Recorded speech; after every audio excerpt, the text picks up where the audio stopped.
ఆద్య, చెప్పండి అత్తయ్య. బంగారు బొమ్మలాగా ఉన్నావు. థ్యాంక్స్ అత్తయ్య. మొత్తానికి పెళ్ళైపోయింది. చాలా సంతోషంగా ఉంది. నువ్వు నా కోడలివైపోయావు. చూడు, అందరి పేస్లు వెలిగిపోతున్నాయి. మరి నా మనవరాలొస్తే ఇలానే సంతోషాలే ఉంటాయి. అవునత్తయ్య. నా మనవడు ఎక్కడ ఇంతకీ కనిపించడం లేదు. ఇందాకటు వెళ్తుంటే చూశాను. నేను వెళ్ళి తీసుకొని వస్తాను. మీరు మాట్లాడుతూ ఉండండి. ఆయనని తీసుకొని వస్తారా? నేను ముందే చెప్పాను కదా, ఈ ప్రాజెక్ట్ డిలే అవ్వకూడదు. టైం లైన్ ఖచ్చితంగా ఫాలో అవ్వాలి. ధ్రువ్, ఇక్కడేం చేస్తున్నావురా? మీ టీంతో ఒకసారి కోఆర్డినేట్ అవ్వండి. నాకు ప్రతి స్టెప్ మీద అప్డేట్ కావాలి. ఒక్క నిమిషం మామ్.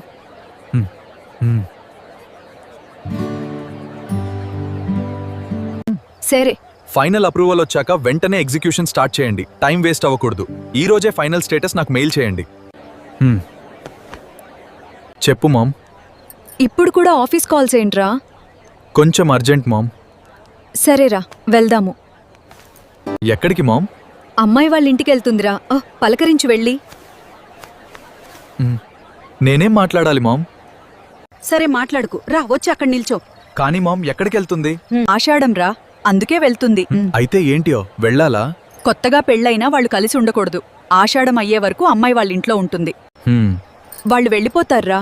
నువ్వు లేకపోతే బాగోదు. సరే, నేనొస్తాను. నువ్వు వెళ్ళు మామ్. కాటా. తొందరగా రా. ఇది కూడా అవసరమేలే. ఎక్కడికెళ్తే నాకెందుకు? ఐ డోంట్ కేర్ పో. కనీసం నేను ఈ టైంలో పెళ్లి గురించి మర్చిపోయి ప్రశాంతంగా ఉంటాను. పెళ్లి చేసుకోవడం ఇష్టం లేదు. చేసుకోమంటే గోలగోల్ చేశాడు. కనీసం దాని మొహం చూడలేదు. ఇప్పుడేమో ఎక్కడికెళ్తుంది అని అడుగుతున్నాడు. అన్నీ కావాలి వీడికి. పాపం, ఎలా వేగుతుందో ఏంటో వీడితో ఈ పిల్ల. ఒక్క నెల ఓపిక పట్టుకోనుండు. మన ఇంటికొచ్చేద్దుగాని. అలాగే బామ్మా. నా కోడలికి గ్రాండ్ గా వెల్కమ్ చెప్పాలి. వచ్చావారా? ధ్రువ్, వచ్చి ఇలా నిల్చో అమ్మాయి పక్కన. నా మనవడిని ఇలా చూడడం నాకు చాలా సంతోషంగా ఉంది. వీళ్ళని చూస్తే నా దిష్టే తగిలేలా ఉంది.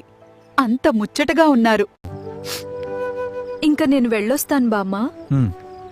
సరే. ఏదైతే ఎంలేవో, ముందు ఇంటికి వెళ్ళాలి. చెయ్యాల్సిన పనులు నాకు చాలా ఉన్నాయి. వీడేమన్నా మాట్లాడతాడా లేదా ఇంతకీ? అదే అత్తయ్య, నేను చూస్తున్నాను. వీడి మీద నాకు డౌట్. బామ్మా, వెళ్ళొస్తాను.